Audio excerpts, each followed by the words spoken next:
श्रीमद् भागवत महापुराण तृतीय स्कंद 8वां अध्याय। कमल से ब्रह्मा जी की उत्पत्ति और ब्रह्मा जी के समाधिस्थ होने पर ईश्वर दर्शन तथा ईश निरूपण।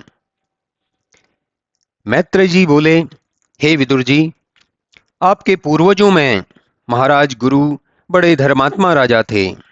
यह उन्हीं का पुण्य है कि आज तुम्हारे और धर्मराज जैसे धर्मशील पुरुष संसार की शोभा बढ़ा रहे हैं। हे साधो, तुम भगवान श्री कृष्ण के परम भक्त और उनकी कीर्ति एवं उनके द्वारा निर्दिष्ट धर्म को बढ़ाने वाले परम ज्ञानी हो। फिर भी जो तुम मुझसे पूछे हो उसके अनुसार लोक कल्याण की दृष्टि से मुझे उपदेश करना ही चाहिए। इस कारण मैं तुम्हें वह महाभागवत नामक पुराण सुनाता हूं कि जिसे साक्षात शेष भगवान ने सनकादिक ऋषियों से कहा है। इसके सुनने से संसारिक मनुष्यों का दुख दूर हो जाएगा। भगवान शेष जी का प्रताप तो क्या कहा जाए। उनके हजारों किरीटों में जड़े हुए उत्तम रत्नों से हजारों फण चमका करते हैं। सनकादिक मुनि गंगा जल से भीगी हुई अपनी जटा उनके चरणों पर हर समय रखे रहते हैं और शेष भगवान के चरण कमल को स्पर्श करते रहते हैं। हजारों नाग कन्याएं उन्हें हर समय घेरे रहती हैं। वे सभी पति की इच्छा वाली कन्याएं प्रेम सहित उन्हें अनेक प्रकार के उपहारों से हर समय पूजती रहती हैं। तब एक समय उन सनकादिक मुनियों में श्रेष्ठ निवृत्ति धर्मपरायण सनत कुमार जी ने शेष जी से ऐसे ही अनेक प्रश्न किए जैसा तुम मुझसे पूछते हो। तब शेष जी ने यही महाभागवत पुराण उन्हें सुनाया। फिर सनत कुमार जी ने सांख्यायन से कहा। सांख्यायन ने हमारे गुरु पराशर जी तथा बृहस्पति से कहा। तब पराशर जी ने मुझसे कहा और अब मैं तुम्हारे जैसे अनुगामी तथा श्रद्धालु भक्त को पाकर उसी पुराण को तुमसे कहता हूं। जब यह संसार एकाण्व में मग्न हो गया तब चैतन्य शक्तिमान श्री नारायण ने नेत्रों को मूंद लिया और स्वप्न के आनंद में निर्मग्न हो शेष शैया पर सो गए। तब समस्त महाभूत उनके एक ही शरीर में उसी प्रकार स्थित थे कि जैसे काष्ठ में अग्नि छिपी रहती है। वे भगवान हजार चतुर्युगों तक जल में सोते रहे।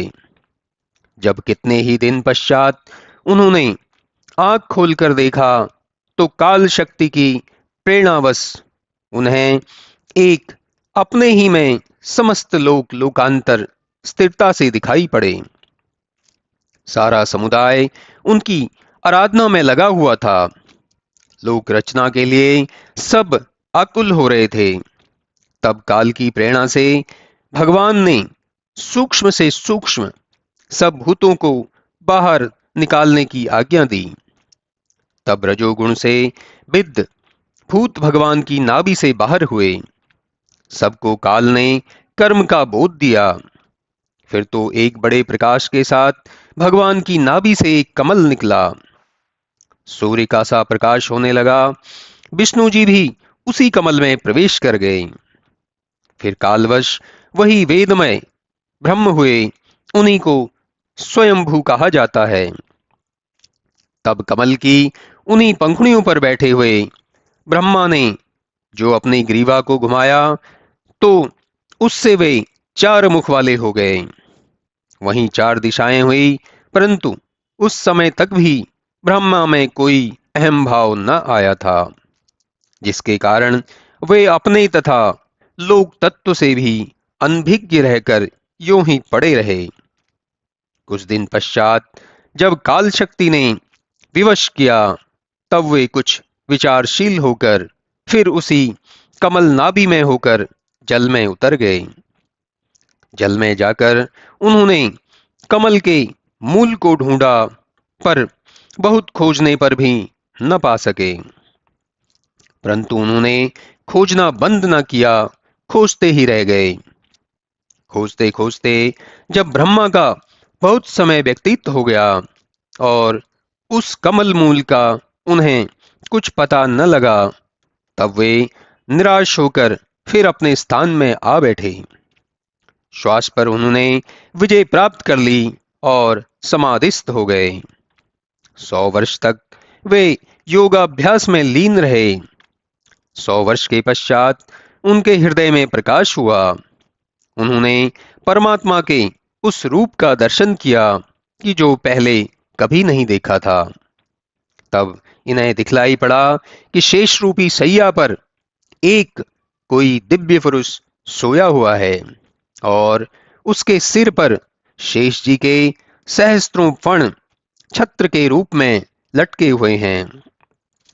वहां एक ऐसा दिव्य प्रकाश हो रहा है कि जिससे अंधकार का नाम तक नहीं है। शैया पर पड़ा हुआ पुरुष अद्भुत स्वरूपवान है। उसके गले में रत्नों की माला पड़ी हुई अद्भुत चमक कर रही थी।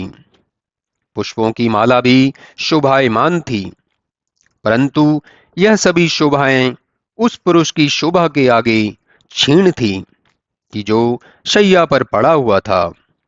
उसकी शोभा के आगे मरकतमणि पर्वत की शोभा क्षीण हो रही थी। ब्रह्मा जी ने देखा कि बांसों लंबी उसकी भुजाएं तथा वृक्ष पर जैसे पैर थे। इसी प्रकार इसका शरीर भी बहुत लंबा था।